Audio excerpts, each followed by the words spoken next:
Spine काय आहे? Spine is made up of strong bones. मजबूत बोन्स असलेलं हे स्ट्रक्चर आहे. Flexible ligaments, tendons, big muscles and sensitive nerves. यामध्ये काय काय आहे? टेंडन्स आहेत, लिगामेंट्स आहेत. लिगामेंट कसे आहेत? फ्लेक्सिबल आहेत, लवचिक आहेत. त्यानंतर बिग मसल्स, मसल्सचे पॅचेस असतात त्याच्यावरती.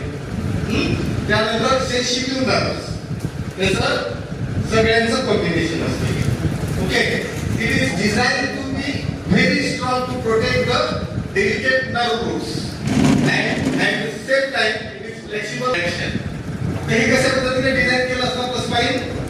आपलं स्पाइन अशा पद्धतीने डिझाईन केलं असतं की ते नर्व रूट जे येतं प्रोटेक्ट करण्यासाठी आणि आपली ज्यावेळेस हालचाल होईल ती हालचाल स्मूथली होण्यासाठी आणि स्मूथली हालचाल होऊन त्याला कुठल्याही प्रकारची इजा होऊ नये त्याची पूर्ण दक्षता घेऊन तयार झालेलं हे स्ट्रक्चर असतं.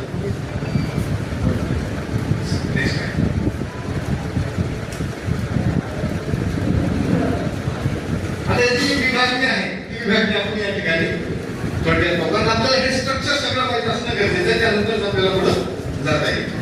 Okay, the spine is thick of 33 individual bones called vertebrae. Vertebrae म्हणजे आपल्याला किती असतात? सगळे 33 vertebrae असतात. Okay, it's serve two main purpose. म्हणजे कारण सपोर्ट काय असतं? Act as the central pillar of our your body. तुमची जी बॉडी आहे, जसं आपण एखादी बिल्डिंग तयार करतो, बिल्डिंग करता वेळेस काय असतात? पिलर्स असतात सपोर्टिंग साठी.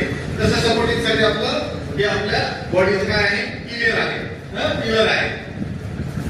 It forms half connect to protect the spinal cord, which is the main